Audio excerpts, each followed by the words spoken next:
turabasuhuje mwese abadukurikira kuri kamera za Me and Me TV show. Imana y'amahoro nibaho umugisha. Mumeze mute aho muherereye, mumeze mute iwanyu? Uyu ni wa mwanya mwiza tujya tubanamo mu biganiro bitandukanye. Ni umwanya udasanzwe, ni umwanya umuntu aba abonye aba yabyutse ari muzima, akirirwa ari muzima. Aho muherereye hose, hari abari mu Rwanda, hari abari hanze y'igihugu, hari abari mu migabane itandukanye y'iyi si. Ndabasuhuje mu ndimi zose mwumva, buri wese ashyire mu rurimi rwe. Imana y'amahoro nibaho umugisha. Mumeze mute mu mitima yanyu? Nizeye ko muguwe neza. Ni Mama Queen Vestina. Ni ibisanzwe, nta cyahindutse. Aha rero ni kuri za kamera za Me and Me TV show. Nagarutse kugira ngo tuganire noneho ku bintu bitandukanye, ariko uyu munsi mbafitiye akantu keza kavuga ngo abantu bimuye amaseta bahindura ibicuruzwa byabo. Harimo utuntu twinshi, hakuyemo ibintu byinshi, ariko ndashaka kubwira umuntu udukurikira ari mu bihe bitandukanye. Hari igihe abantu baba bari mu bihe byiza, hari igihe baba bari mu bintu bibi. Igihe cyose waba uhagazemo, ndashaka kuguhumuriza nkubwira ngo ni Imana inyuranye ibihe, ni Imana inyuranye amateka. Uhumure, niba ubabaye none, ejo birashoboka ko wishimye, kandi n'uwishimye cyane ntakabye ajya abamo neza mu byishimo bye, kuko bucya bucyana yandi niko umunyarwanda yavuze. Hanyuma njya nkunda kubwira abantu benshi, hari igihe usanga abantu bari mu bwihebe, ubwigunge bukabije, ugasanga afite ibintu bimubuza amahoro, ugasanga ari mu bihe bitamworoheye. Ariko icyo nzi neza cyo ni uko ibihe bihinduka. Njya nkunda kwivugira ngo niba izuba ritabasha kwihagararaho ngo rivuge ngo sindi butanga umwanya ukwezi ngo kuze, ukwezi ni kwihagararaho ngo sintanga umwanya ngo izuba rize, amanywa uko abisikana nijoro niko ibibazo bibisikana n'ibisubizo. Humura, ugubwe neza, umwami Imana ari kumwe nawe. Hari akaririmbo nahoze ndirimba ko mu bakatolike gatoya, ndagakunda. Inshuti zanjye njya mbasangiza kenshi, abo turi kumwe barabizi ko nkunda kuririmba. Karavuga ngo ibisiza n'imisozi bitaratangira kuremwa, Imana yari gufite mu bitekerezo byayo. Nabwiraga umuntu uwihebye ngo mubwire ngo ibisiza n'imisozi bitaratangira kuremwa, ibyo tubonesha amaso bitarabaho, ababyeyi bawe bataragutekerezaho, Imana yari gufite mu bitekerezo. Kandi nanjye nuko, ntabwo ndi ikimanuka, sindi ikivejuru, nanjye mfite ukuntu Imana yantekereje. Impamvu tukiriho nuko umugambi mugari w'Imana uri ku buzima bwacu. Nawe rero humura, ushyitse umutima mu nda. Icyo nzi cyo njya mbabwira, nkavuga ni inkoko yabika itabika, amaherezo buzajya. Sibyo? Abantu mumurikira murabizi, amaherezo buzajya. Hari igihe umuntu yorora inkoko agategereza kwibika akayibura, hari igihe abajura bayitwara, ariko bayirya, bayiba, yabihari ibike cyangwa irorere, amaherezo buzajya. Ntabwo byahora bimeze bityo mu buzima. Twe tuganira rero mbabwira uyu munsi ni ukubwira abantu ngo mbese kuki abantu bahinduye amaseta bakoreramo, ntibahindura imirimo, ntibahindura ibyo bakora.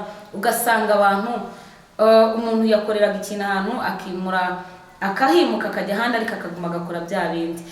Twe tugaruka mu buryo bwa gikristo, tugaruka mu buryo bw'ubuzima busanzwe, cyane cyane abantu basenga, abantu baba mu buzima butandukanye. Hari ibintu maze iminsi mbona nkumva umutima wanjye urababaye, nkavuga ni ukubera iki abantu bafite imitima imeze gutya?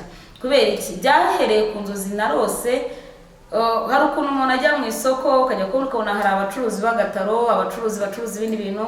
Tuvuge habayeho itegeko rivuga ngo abantu mwese mwimuke, mugende mujye gutura ahandi hantu, mugende mushaka ahandi hantu mukorera.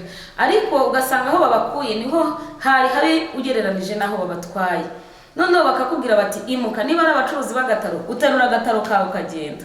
Iyo ugiye wacururizaga ku gataro bakaguha igisima cyangwa iduka, ugomba guhindura ibicuruzwa kubera yuko iseta ibihindutse kandi uvuye kumbi ugiye ku nziza. Imyambarire irahinduka, imivugire irahinduka, ibicuruzwa birahinduka. Ariko ikintu kibabaje ni uko usanga abantu bahindura amaseta, bakimurirwa amaseta, ariko bakimukana ibicuruzwa byabo n'imyambaro yabo bakayigumana, kandi amaseta yarahindutse yakabaye ari meza. Ibyo ndabivugira iki? Ndashaka kuvuga ku buryo abantu b'iyi minsi, abantu ushobora kubona umuntu ukamubona ahagaze, ukamubona agenda, ukamubona akora ibikorwa bitandukanye, ariko uko umubona inyuma ntaba ariko ameze imbere. Abantu muri iyi minsi buzuye ibintu, ugasanga umuntu afite ibintu bimuri mu mutima bitandukanye nuko umubona inyuma. Njya nkunda kwivugira nti hari abantu basigaye barumisha abandi amenyo y'umutima, ay'inyuma abasekera. Biterwa n'iki? Ko twirirwa mu mihanda, twirirwa mu nzira tugenda, abantu bose basuhuzanya Yesu akuzwe, abandi bavuga ngo amahoro y'Imana bane namwe, abandi ngo Yesu ashimwe, abandi ngo asalamu alaykum, mu ndimi zose bya bindi byose tujya dusuhuzanya abantu basekerana. Hari igihe nibaza nkibaza ngo ubugombe buva he? Kugira nabi kuva he? Kugambana kuva he? Umutima mubi uva he? Ishyari riva he? Urwangano ruva he rutuma abantu bangana kugeza ku rwego umuntu ashobora kukwanga pe, akakwanga ku rwego rukomeye. Impamvu abantu bahinduye iseta, urasanga mu nzu y'Imana abantu ari abapasiteri, ugasanga mu nzu y'Imana abantu n'abaririmbyi, ugasanga mu nzu y'Imana abantu n'abantu bakora imirimo itandukanye kandi bambaye ishusho yo kwera wa mugani, ukabona koko nibyo byiza. Ariko nshuti yanjye ugasanga imbere, ugasanga ibyo afite muri we ntabwo ari byo byakagombye kuba birimo. Mu by'ukuri yimuye iseta ava mu buzima bwo hanze, aravuga ati ngiye mu rusengero gukizwa, yimura akabari, aravuga ati nari umusinzi, nari umusambanyi, nari umujura, natukanaga, ariko bibaye ngombwa ko mpindura iseta, akava muri ibyo bintu akirukira mu nzu y'Imana. Yamara kugeramo ibicuruzwa ntabihindure, akaguma ari wa wundi ariko uri mu nzu y'Imana, agahindura strategy zo kubikoramo, agahindura ubundi buryo bwo kubikora, ariko ugasanga ntiyahindutse. Ibintu nk'ibyo biva hehe? Ubugome buva he mu bantu? Abantu bakabana bakagambanirana, abantu bakabana bakangana, abantu bakabana bakorana imirimo umwe adacira undi akari urutega. Ngiye ndibaza ibyo bintu biva hehe? Ibyo bintu biva he? Kuki abantu bahindura amaseta ntibahindura imirimo? Niba wakoraga ikintu hanze, kuki ugera mu nzu y'Imana ukagikomeza? Abantu mukaririmbana muri korali, ugasanga ntawe uvugana n'undi, ntawe ucana uwaka. Ugasanga abantu barayoborana ku ruhimbi, ugasanga ntawe uvugana n'undi, nakagambane gasa. Ugasanga abantu bafatanyije protocole, ntawumvikana n'undi, umwe avuga ati muciye urwaho namwereka. Ibyo bintu ngiye nsigaye numva birenze ubwenge bwanjye. Ubugome buvaye mu bakristo, ubugome buvaye mu bantu. Twese ko tuba duseka, ko twese tuba tubwirana amahoro, ko ubusekera mugenzi wawe nawe gusekera, kucyo agera inyuma akakugambanira. Uzi kugira umwaku ukagwa ku muntu, wagwa ku muntu akakubaza ati amakuru ya runaka, uzi ko ari umuntu mubana buri munsi, uzi ko ari umuntu mufatanya umurimo, uzi ko ari umuntu mushobora gukorana ibintu byinshi bitandukanye, ariko wamubaza amakuru ye agahita avuga ati kumbe ndamubonye sasa, agahita akubwira runaka. Mbese niyandikiye akantu ndavuga nti kubaza amakuru y'umuntu umwanga niho kunyura kuri Satani neza neza, kuko Satani niwe niba ari umuntu umbaze nicyo kintu ekavuga ngo niki, niwe udashobora kwifuriza icyiza umuntu, niwe utifuza ko waseka, niwe utifuza ko wabyara, niwe utifuza ko wahirwa, niwe wifuza ko wirirwa wikoreye akarago, niwe wifuza ko uburara, mbese niwe utwifuriza amagorwa yose, niwe wifuza ko duhora tureba twapfushije, niwe wifuza ko duhora dukuramo inda, niwe wifuza ko dushaka bikatunanira, niwe wifuza ko ucuruza agahomba. Mbese niwe uburabuza umuntu ku buryo ubwo ari bwo bwose. Ugasanga ari umuntu ufite umutima nk'uwa Satani. Uko Imana yigeze yivugirira avuga ngo mbonye umukiranutsi umeze nk'uko umutima wanjye ushaka. Hariho n'abantu bafite umutima umeze nk'uko Satani ashaka. Hariho n'abantu bafite umutima wuzuye ubuhenduzi, reka mvuge iryo, wuzuye ubugome, wuzuye ubwicanyi, wuzuye ishyari, wuzuye umujinya. Umuntu hari ikiganiro ndetse kumva umuntu abwira undi atari ko kubera icyo ushimishwa no kuvuga ibibi by'umuntu, nta cyiza na kimwe umuziho, nta cyiza na kimwe wamuvugaho.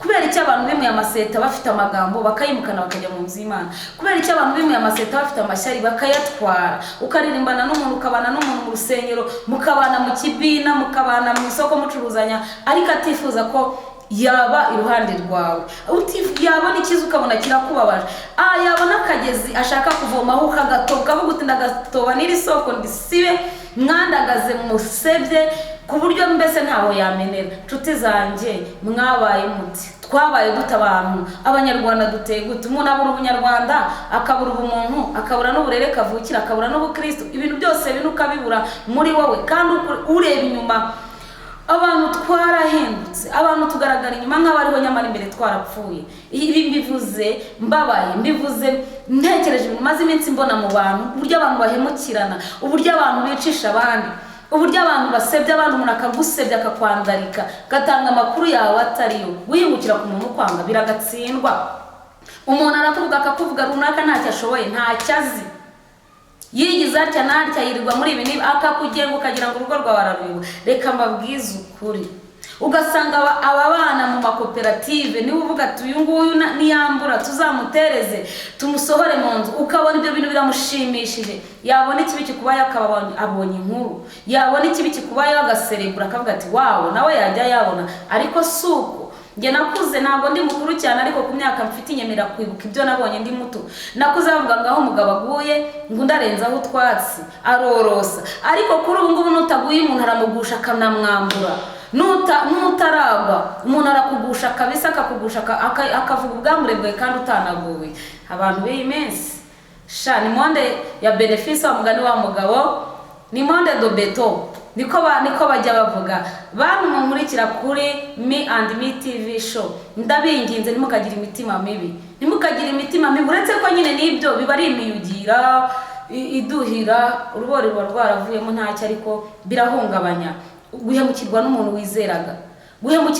wizeraga, umuntu utazahagarara. Hari umuntu twari kumwe tuganira, arimo abwira abantu bari bafitanye ikibazo, arababwira ngo niba muri inshuti koko, niba inshuti yawe idashobora guhagarara ngo ihishe ubwambure bwawe wagize ikibazo, iyo ngiyo ikagenda ikakwandarika, iyo ngiyo niyo yaje ku buzima bwawe kugira ngo itangaze intege zawe nkeya atari na nyinshi.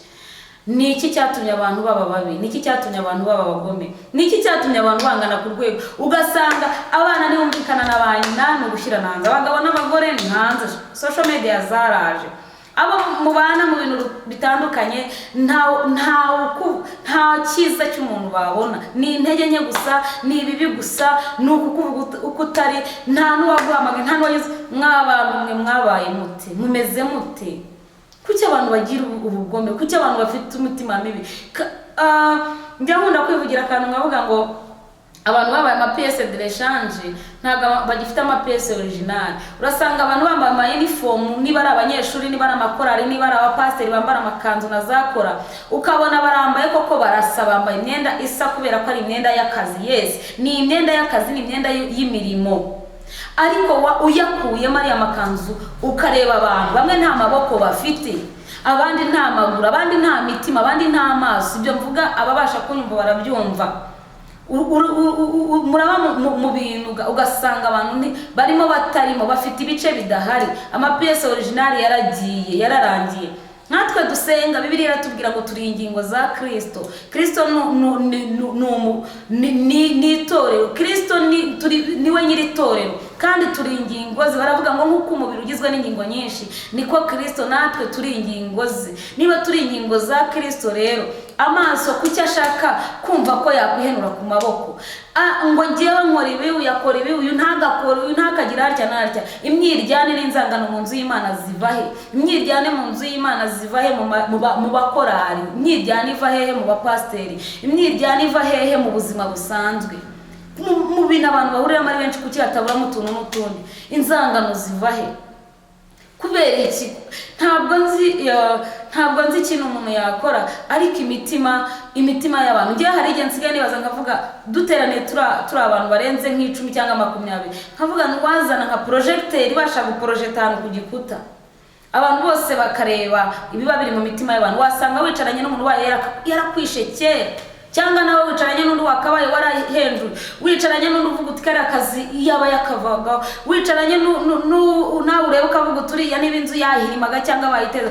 Mu mitima y'abantu nta muntu ukifuriza ineza undi muntu, ntawe. Ariko bambe kuri izi kamera, reka ngewe mfata umwanya nshimira abantu bakiriho. Abantu bakiriho mbashimira. Hari abantu bagira uruhare mu mibereho y'umuntu, hari abantu bagira uruhare bakagushyigikira, akavuga ati ko byagenda uko ariko kose uyu mwana azagera aha, bakarwanira kugira ngo ugire aho ugera. Bantu twanyuze mu biganza nabo tukinyuramo, kudoshapo kuri mwebwe. Muri abantu b'umumaro, mwebwe mudufata amaboko, mwebwe mudushyigikira, mushyigikira abantu, mwebwe mudafite imitima yamezemo amahwa.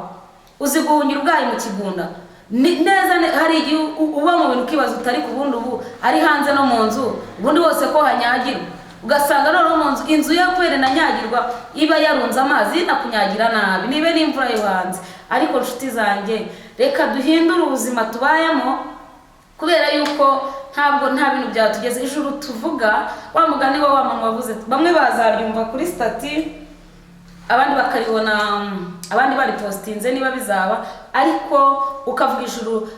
Hari ikintu nigeze numva baravuga ngo imirimo dukora ngo izaduherekeza ngo ahantu tubika. Ibyo ari byo byose n'abantu baba bafite ishyaka ritari n'iry'Imana, cyangwa sinzi ukuntu mubibona, sinzi ukuntu mba mbyumva, kuko ubugome buri mu bantu, ubugizi bwa nabi buri mu bantu, kugambana kuri mu bantu, urwango ruri mu bantu, gusebanya biri mu bantu. Ntabwo byoroshye muri iyi minsi, ntabwo byoroshye, ariko icyo nzi cyo dufite Imana igirengera umuntu. Muri ibyo yararembye ngo ntabwo abantu babayeho kubw'umugambi w'abantu, ahubwo babayeho kubw'Imana. Iyo abantu bahinduraga imigambi y'Imana ku buzima bw'umuntu, inshuti yanjye, hari benshi ubu biba byararangiye. Iyo ubayeho udepanda ku muntu runaka biba byararangiye, ariko kubera ko umugambi w'Imana nta muntu wawuhindura kuri wowe, niyo mpamvu ibyo umuntu yakora byose ntacyo byagutwara. Niyo mpamvu Satani ibitero byose yagaba ku buzima bwawe ntacyo byagutwara. Kuri Me TV show tuzajya tuganira ubuzima bwinshi. Hari abajya batuganiza bakatubwira ubuzima babayemo, ariko uyu munsi mpamvu mfashe iki kiganiro nuko maze iminsi mbona ubugamo abantu bafite.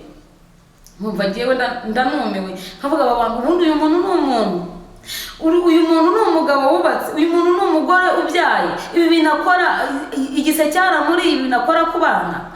Ese ibi bintu uyu mukobwa akora arabizi ko ejo azaba umumama? Ese uyu musore ibintu akora arabizi neza yuko ejo azubaka urugo? Ibi bintu kuki ubuhemu? Wa mugani kuki uhemukira umuntu utibaza ko ahari impera z'ubushorishori hari no kumanuka, aho umuntu ahereza azamuka niho atangirira amanuka.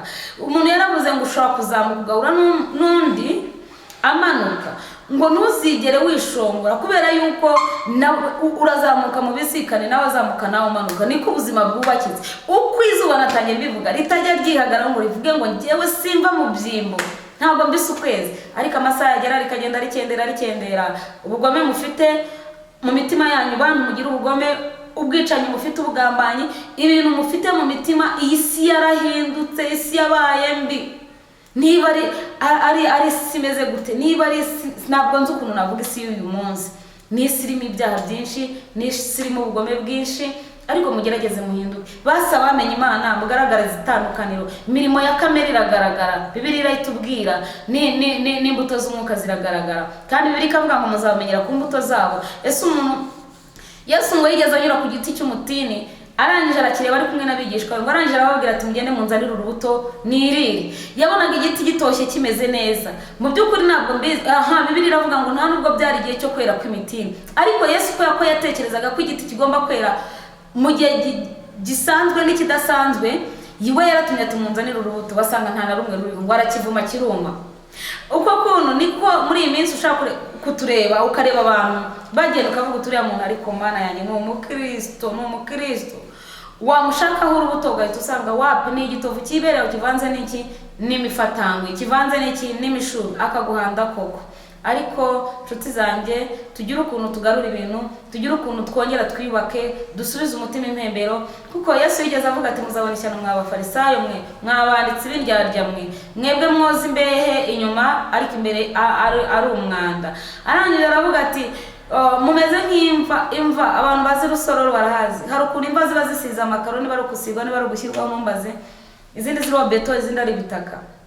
Iryo zo kuza amakaro byo zishining ubona ari sawa. Wareba amafoto y'abantu bahambye mukabona ni sawa, ukabona umugore yari mwiza, ameze neza, fresher ari zose. Wareba umugabo, wareba titire professor, ibizina runaka, abadocteur, ibintu byose, ugasanga n'abantu bari bakaze. Ukareba amakaro ukabona ni ahantu heza, ariko bubuyeho imifuniko ukareba ni amagufwa masa, ntushobora no kumenya wari docteur.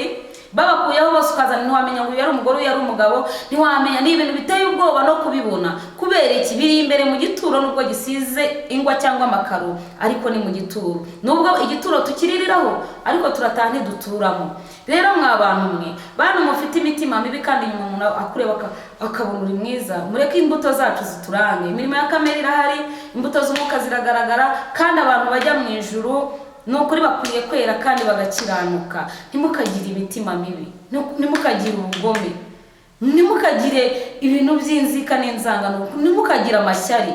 Se Mana yanjye, muri ibyo yararembye ngo ibisiza n'imisozi bitaratangira kurema, Imana yari ifite mu bitekerezo. Ntabwo yigeze ishyira ibitekerezo byanjye, ntabwo yamfashe ngikire mu bitekerezo bya papa, ntabwo yamfashe ngikire mu bitekerezo bya shangazi, ntiyamfashe ngikire mu bitekerezo by'undi muntu wese, yakize mu bitekerezo bye. Imana yanshyize mu bitekerezo byayo, irangije irandemera iravuga ati mwana wanjye kuva ku mwuka wawe wa Bibiliya yarambwiye ngo mugerageze kubana n'abantu bose amahoro, kandi aho bibashobokeye mukora ibyiza murwanye uruhande. Uzi gukora ibyiza ntabikore bimubera icyaha.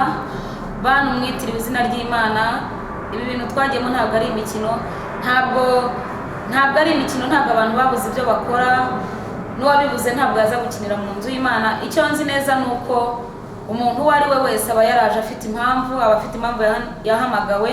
Abantu bose tuba dufite ubuzima twanyuzemo, amateka y'ubuzima yagiye aranga buri umwe. Rero niyo mpamvu ugiriwe umugisha, abakobwa beza bitondaga ngo baragiye, abamama baragiye bangana natwe, abo turuta n'abo tungana, abagabo beza baragiye bari bazi kuhahira ingo zabo, abari beza bari biteguye kuzashinga, bari barinze ubwari bwabo, ni benshi bagiye. Kuba ngihumeka n'ubuntu nagiriwe, kuba ugihumeka n'ubuntu wagiriwe, ntabwo mfite uruhare rwo kuba naza kwivanga mu mugambi w'Imana ku buzima bwawe, kuko ntabwo uzi icyo yanshigarije kuba nyiriho, nawe sinzi icyo yagushigarije. Cyiza abantu babana amahoro, duharanire kuzasiga isi ari nziza kuruta uko twayisanze. Ubundi abantu bitumariye iki? Umwiryane umaze iki? Kutumvikana, kudahuza bimara iki? Kubera icyo abantu bikoreza. Kandi igitangaje, ushobora kwikoreza umuntu umutwaro wowe udashobora gukoraho, haba mu buzima busanzwe, haba mu kazi abantu bakora, haba muri ibi twitwa ngo turakora mu mirimo y'Imana. Hari igihe ubona abantu ku masocial media bavuga ibintu ukavuga ariko ubundi Imana dukorera irimo Imana zingahe? Ukavuga ubundi ubuzima tubamo, iri juru rizabamo intara, tuzagira abameya, iri juru dukorera rizagira ibyiciro, ibintu bikagucanga. Ariko kandi birakwiye ko dusubiza umutima impembero, tukaba abakristo bazima, kuko ari ijambo nasomye rimwe mu butumwa bwiza, buriya butumwa bwiza ni inzandiko zigera muri Nyahari, rivuga ku rukungu n'amasaka, ukuntu umuhinzi yigeze yibibira imbuto, arabiba neza, abahinzi amafaranga ye barahinga batera imbuto, ariko iminsi mike bagiye kureba basanga urukungu rwameranye n'amasaka, bimwe bikarabya amasaka, ibindi bikarabya urukungu.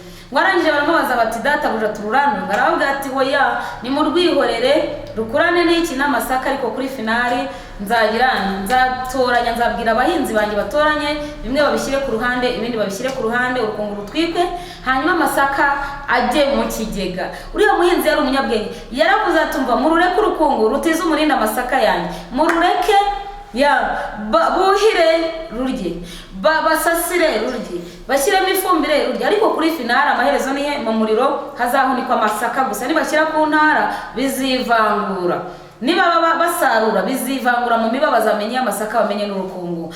Arongera aca umugani avuga ku murobyi wagiye kwirobera, ngo arangije atega urucundura mu mazi, amaze kurutega hajyamo amafi manini, amato, ibikeri, imitubu, ibintu, ingesi, utuntu twose, uturagara, na twa tuntu tw'igisenyi nibagiye ukuntu batwita we, na twa turagara tw'igisenyi abantu bakunda batwita gukira, indugu, isambaza, byose bijyamo mu rucundura.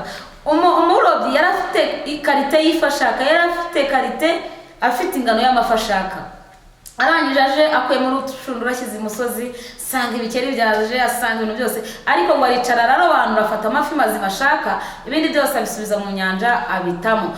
Uko niko bizagenda. Uko bantu muvuga ijambo ry'Imana, bantu mwitwa ko musenga, musenge mushyizeho umutima, musenge mukijijwe, muharanire kureka icyaha n'igisa nacyo, kugira ngo ubwami bw'Imana tuzabutahe, kuko igihe kizagera, hari igitondo kimwe tuzikangura dusanga ibi bintu byose turimo duharanira ntacyo bikimaze. Hari umunsi uzagera wifuze gushaka uwo wagiriye nabi bitagikunda, hari umunsi uzagera wifuze gushaka uwo wirukanishije mu kazi ngo umusabe imbabazi bikwangire, hari umunsi uzagera wifuze gushaka uwo wagambaniye bakamwica umubure, hari igihe kizagera usange uri imbere y'intebe y'imanza ubazwa ibyo wakoze kandi wibwiraga ko wakoze neza. Hari igihe ngo Yesu azatubaza atubwira ati ko mugende sinigeze mbamenya.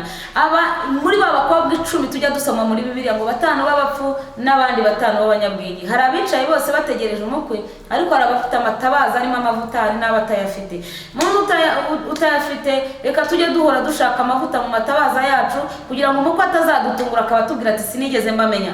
nari nshonje barangaburira, nari ngize nte baranyambika, nari nkennye barankenura, ariko wowe sinigeze nkubona. Ibyo wakoraga bikoreraga kwihimbaza. Hari abantu benshi bakora imirimo kwihimbaza, bakikubira ibintu byose mu bwo kwihimbaza, bagakora ibintu kugira ngo bagaragare, nyamara imirimo ntaho yandikwa. Wambwira ngo ku rufatiro rw'Imana rucyanditswe kandi handitseho ngo Uwiteka azabe? Mu mazina yanditse ku rufatiro rw'Imana iryawe ririmo?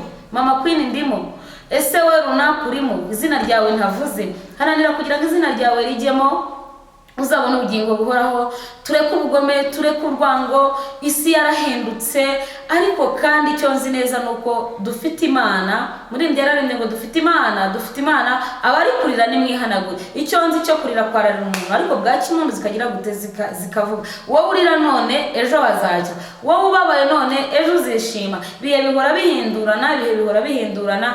Mureke twe kuba nka rukora mu icupa nigaragara nk'amazi, ariko wafungura bikakunukira. Mu nzu y'Imana tuba abakristo bazima, aho dukorera, aho tugenda, aho dutuye, tuba umucyo nk'uko korali yanjye ndirimbamo. Ndanayisuhuje kuri kamera za Me and Me TV show, wumve ko korali umucyo yanjye nyisuhuje. Nibo turirimba ngo aho dukorera tuba umucyo, mu ngo iwacu tuba umucyo, aho dutuye tuba umucyo, abo tugendana tuba umucyo, kuko turi umucyo, turi umucyo, turi umunyu w'isi. Ngo mbese umunyu nukayi kuzaryoshwa n'iki? Nta cyukimaze uretse kujugunywa hanze ugakandagirwa. Nshuti yanjye, ntube muri uwo munyu uzajugunywa hanze. Nanjye Mama Queen Uwiteka ndeba n'amaso y'imbabazi sinzabe muri uwo munyu, kandi ajya ntiza imbaraga kugira ngo nzaraga ubugingo buhoraho. Nicyo ndangije nifuza kuri ngiye kugira ngo Imana izame ijuru nawe izaribuhe. Ariko kandi tukiri mu isi tugerageze kubana n'abantu bose amahoro, kuko abantu barababaye kandi babajwe n'abandi, abantu bafite intimba kandi barimo baterwa n'abandi. Kandi mwirirwa muririmbana, mwirirwa mwicangana,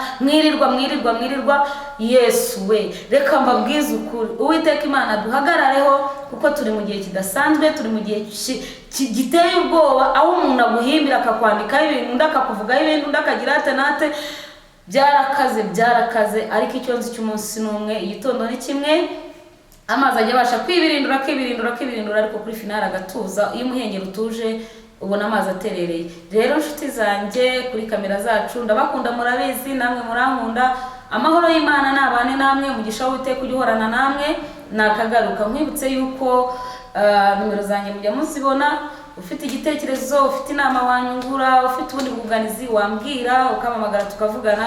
Icyo nzi cyo nge namwe turi kumwe, turashoboye, kandi ni twebwe Imana ifite bo kugira ngo tuyivugire, ni twebwe Imana ifite kugira ngo duhagarare mu cyuho cyayo, ni twebwe Imana ifite, turamba ambasaderi b'Imana kuri iyi si.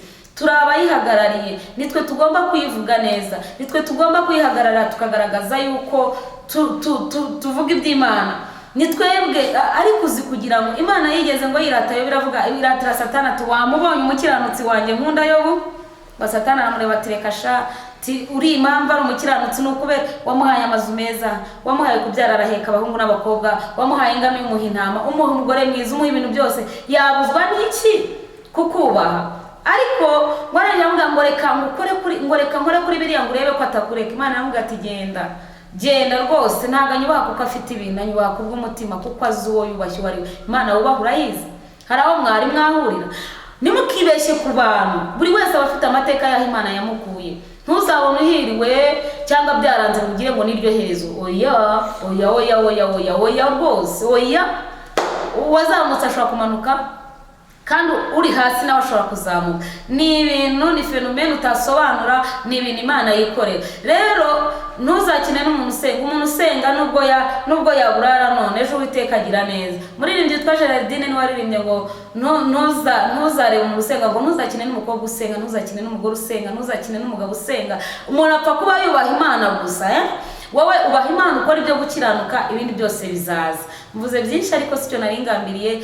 Abwirwa benshi akumva beneyo.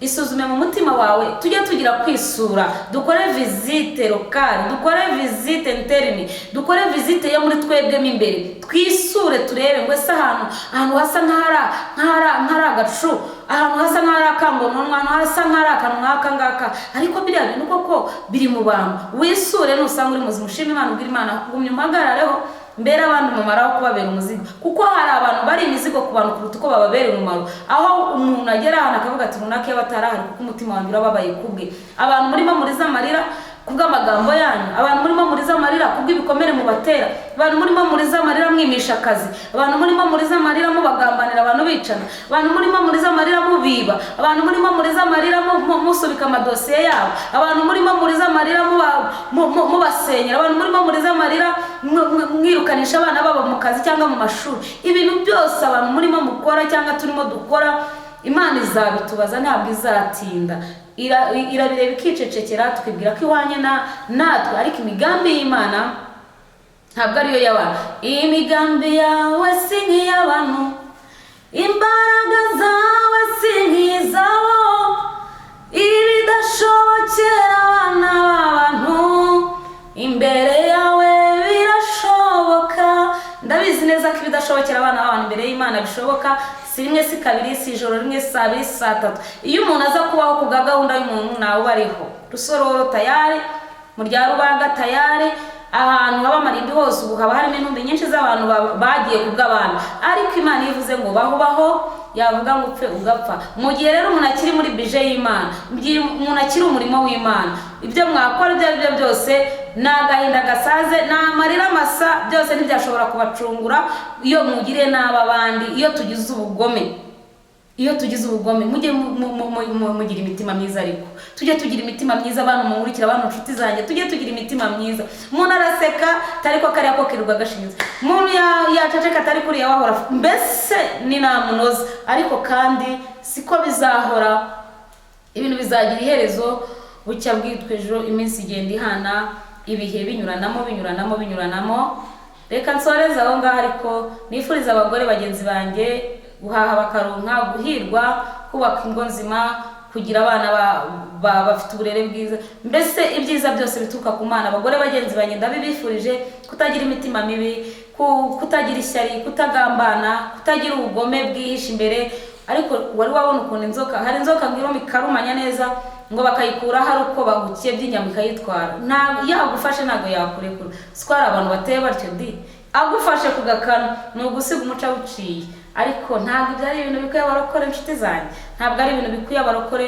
Twige gukizwa neza, twige kubana n'abantu bose amahoro. Umurimo ushinzwe, imirimo utakoranye urukundo ntabwo uzayihemberwa, imirimo utakoranye umwete ntabwo uzayihemberwa. Ibyo wakora byose, muri ndini wari nderavuga ngo ntacyo nzanye mu ntoki kibasha kunshungura, simfite icyo naguha, nizeye umusaraba uwo wampfiriyeho, niwo niringira.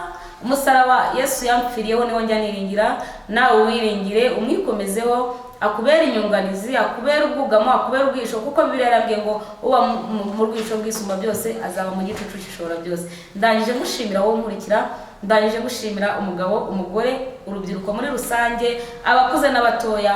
Uwiteka bane namwe. Nakagaruka kuri kamera zacu za Me and Me TV show.